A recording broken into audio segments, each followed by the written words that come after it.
এই দেখো এবার দুর্গা প্রতিমাটা এবার জাস্ট দেখে নাও তোমরা, মানে একটু করে মায়ের বিসর্জন হবে।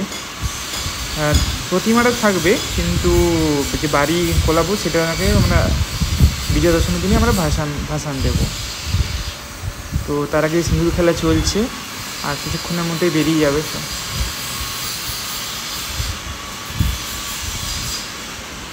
সবাই একে একে বরণ করে নিচ্ছে মাকে। এত সুন্দর প্রতিমাটা না, সত্যি চোখ জুড়িয়ে যায়। এই যে আমার সব বন্ধুরা এখানে সব সিঁদুর খেলতে ব্যস্ত, এরা তার সাথে ছবি তুলতেও ব্যস্ত। এই যে সব দাঁড়িয়েছে পুরো গ্রুপটা আমাদের এখানে।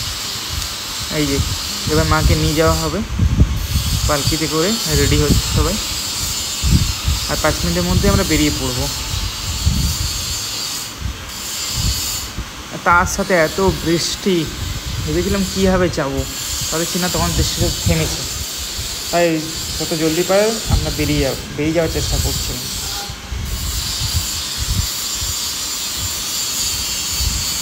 দেখতে পাচ্ছ আস্তে আস্তে রেডি করা হচ্ছে পালকিটাকে, আর এখানে সবাই বরণ করা হয়ে গেছে। এখন ভেতরেও চলছে আর কি বরণ করা। মা যাবে এবার, তো সেই জন্য সবাই দাঁড়িয়ে আছে।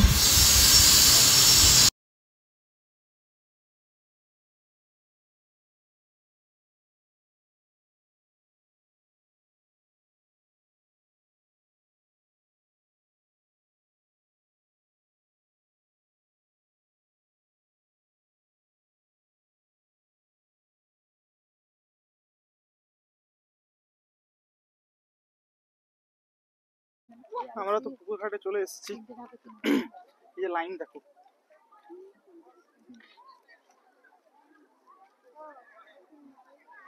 এই ঘাটেই মাকে নিরঞ্জন দেওয়া হবে।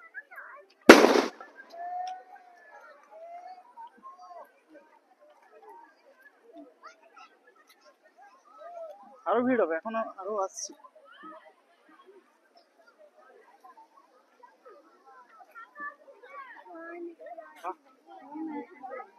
অনেক ভিড়।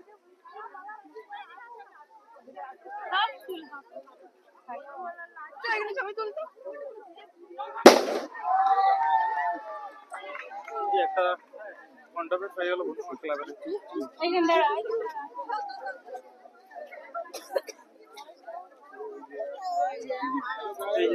বাইকে করে এসছে, হাঁটতে পারে না। হ্যালো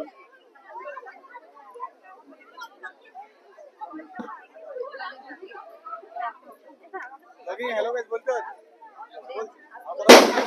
এরা আমাকে না জলে ফেলার প্ল্যান করছে। কথা বলছি,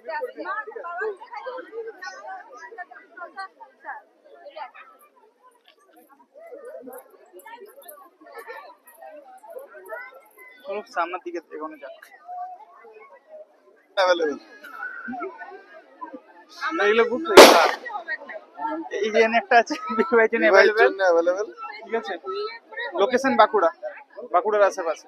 ঘর জামাই রাজি এখন আর কি, ঘর জামাই গাড় ধাক্কা দিয়ে বের করছে, ঠিক আছে। এখন আর কোনো কাজ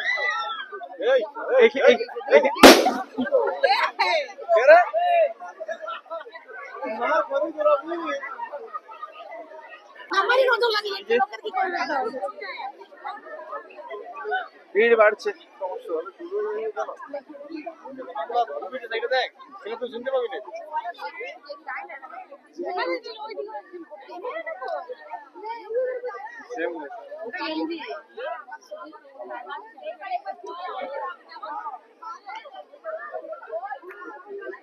হচ্ছে গ্রামের পরিবেশ আমাদের।